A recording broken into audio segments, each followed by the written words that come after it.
the Honorable Supreme Court of India has given its verdict on Article 370 or the abrogation of special status from the Jammu and Kashmir, the point and the topic of Article 370 again comes to the news. And with it, there is a very important topic that we need to look into, and that is about who is the J&K resident, who is regarded as the resident of J&K or the permanent resident of J&K or has the domicile of J&K. So there is a difference between all of it, and that is what we will be looking today. Hello and welcome to the In Focus series section of Drishti IAS. I am Aisha Singh, and in today's video we will be talking about who is considered or who is regarded as the resident of Jammu and Kashmir. So we'll be looking into the news, then about the Jammu and Kashmir resident and about the different phases that has been going on till now, that is 1927, 1932, 1956, 2003, 4 and after 2019. And in the end, a prelims MCQ. Topic is of relevance from General Studies paper 2, and this is also important from the perspective of polity section, and that is Article 370. So let's begin. The news talks about who is a J&K resident. This is how successive governments defined inhabitants of erstwhile state. So there has been a change with respect to this word of residents of J&K. So it also has a long history.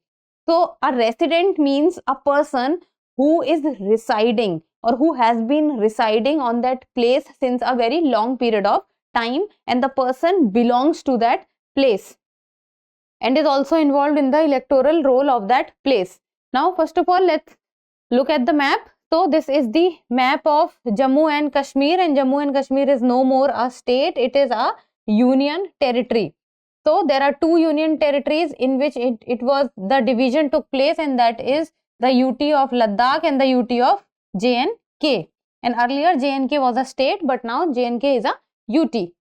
So the Supreme Court judgment has taken place on Article 370, and this has been covered by Ritu ma'am in the In News. So all the people who want to know about the Supreme Court judgment on Article 370 can go and watch the In News series. And the abrogation of Article 370, that is the special status which was given to the Jammu and Kashmir, it was taken away. Now what becomes important for us to know, that who are the state subjects, permanent residents and domiciles of J&K, and what is the difference between them, and what has taken so many years and what has been the history over the years. So first of all, let's look at the year 1927. So this was the time before independence. So four classes of state subjects of Maharaja Hari Singh.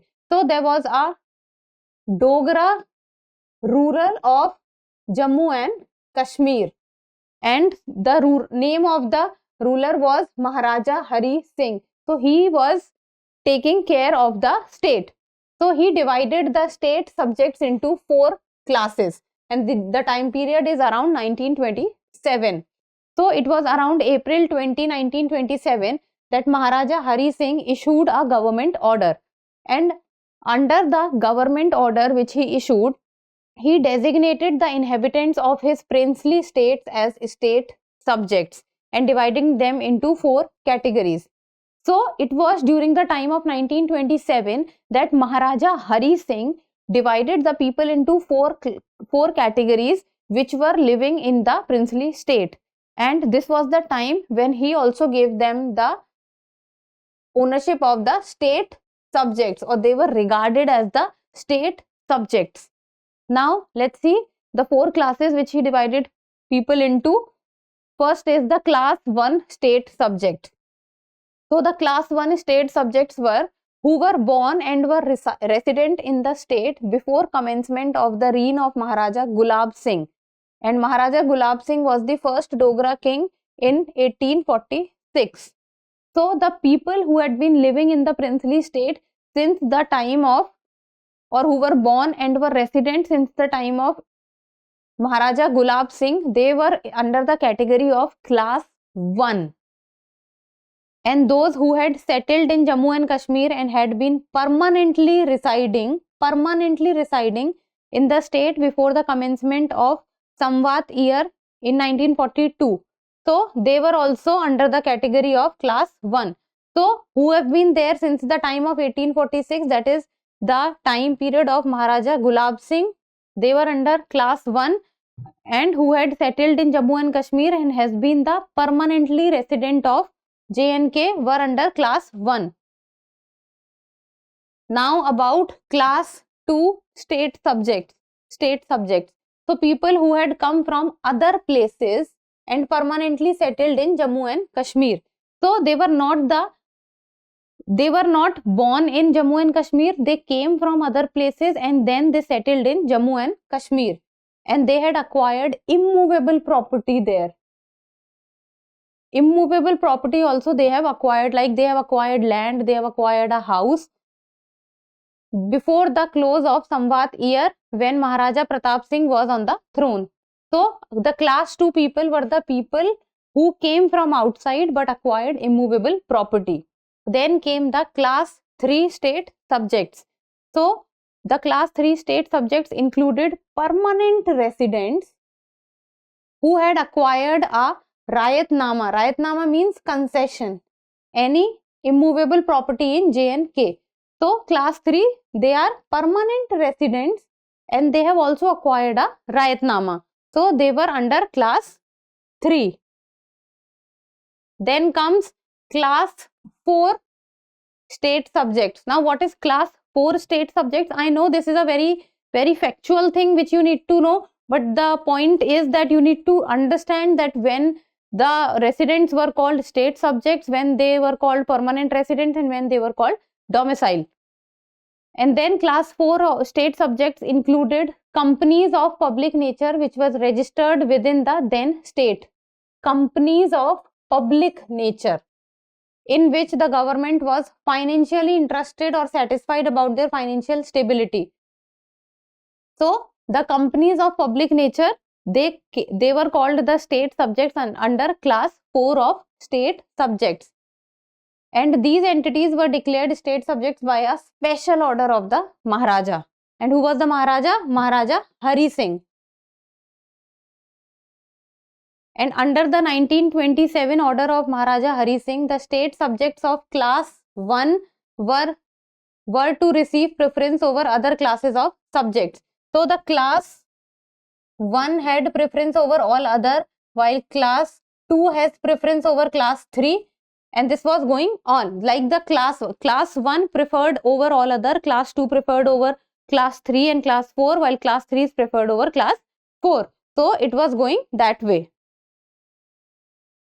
Now second year came 1932, and the year 1932 talks about state subjects living abroad and foreign nationals in Jammu and Kashmir. So in 1927, Maharaja Hari Singh gave the designation of state subjects to the people living in the princely state. Then in the year 1932, all emigrants from Jammu and Kashmir to foreign territories and their descendants born abroad for 2 generations. 2 generations. It means if this is a person, then the child of this person and the child of this person.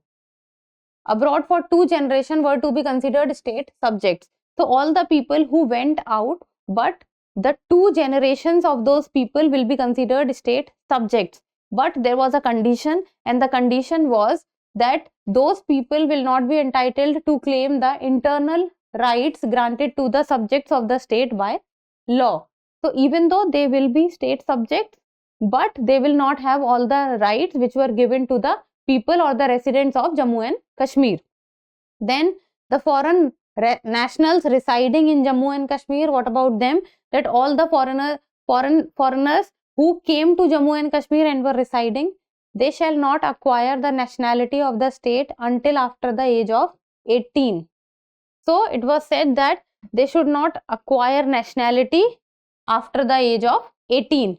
Before that they could do it, but after the age of 18 they could not acquire it.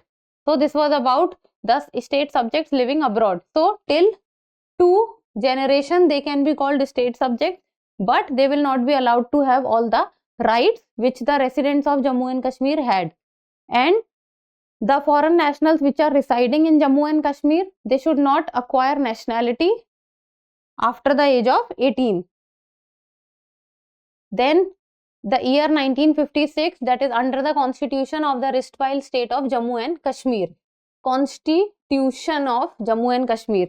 So in the year 1956, it means this is after the independence of India. So in the year 1956, Constituent Assembly of Jammu and Kashmir. So Jammu and Kashmir has its own Constituent Assembly. So the Constituent Assembly of Jammu and Kashmir, they adopted a separate constitution which redefined state subjects as permanent residents. So earlier, by the order of 1927, Maharaja Hari Singh designated the residents of the princely states as state subjects. But now that state subjects, in 1956, after the Constituent Assembly adopted a separate constitution, they were called permanent residents. And this was about people who had migrated to areas which later became part of Pakistan also. So it was also applied to them, that if a person who has been to Pakistan after the partition, and if such a person returns to the state under a permit for resettlement, so if a person comes back to the state or for permanent return issued by or under the authority of any law made by the state legislature, he shall on such return be a permanent resident. So it was even said that the people who went to Pakistan during the time of partition, if the person wants to come back and resettle in India or in the state of Jammu and Kashmir, then the person will be permitted to do so, and he or she can be a permanent resident also. So it was during the time of 1927 state subjects, then 1956 it became permanent resident. Now 2003-4, this was the High Court order and Mehbooba Mufti government bill on status of women resident. Status of women resident in the state of J&K. So after the adoption of the Jammu and Kashmir constitution, women were made to lose their status of permanent resident if they marry a person from outside the state. So what happened was that if a woman will marry a man who is not a resident of Jammu and Kashmir, then the woman will also lose the permanent resident status. But the High Court of the state gave its verdict in 2003 and changed this. It means that even if the woman marries someone else, but then also the woman will not lose its status of permanent resident of the Jammu and Kashmir. Then came after 2019. It means when the abrogation of Article 370 took place, after 2019, relaxing the definition identifying domiciles of the Union Territory. Now comes the word domicile. So 2019 amendment of Article 370, and Article 370 talks about the abrogation of the special status of Jammu and Kashmir. It redefined permanent residents of J&K as domiciles. So earlier state subjects, then permanent residents, and now domicile. And domicile can be anyone who could be a domicile of the UT of Jammu and Kashmir if he or she had resided therein for 15 years, then or studied there for 7 years, or had appeared for their class 10th 12th examination in an educational institution in Jammu and Kashmir, 10th and 12th examination, or those who had registered as migrants and their children. So anyone can be regarded as a domicile if residence for 15 years, study for 7 years, or has given 10th or 12th examination, or has been registered as migrant and their children. So these people can be regarded as domicile. Now this was about how the status of a person who is living in the princely state of J&K during the time of 1927. Maharaja Hari Singh, first regarded as state subject, and then they were regarded as permanent residents, and then after 2019 Article 370 amendment, then they were regarded as domiciles of J&K. Now in the end, a prelims MCQ, and people need to tell me the answer in the comment section. The domiciles of J&K can be anyone if they had resided therein for 15 years, studied there for 7 years, or appeared for their class 10-12th examination in an educational institution in Jammu and Kashmir. We have discussed this point, and I think you should be able to tell me the answer in the comment section. And the codes given are 1 and 3, 2 and 3, 1, 2 and 3, or none of the above. Becomes easy one for you because we discussed this completely in the last slide. So give me the answer in the comment section, and that's all for today. Thank you so much for watching. Till we meet next time, keep reading and keep writing.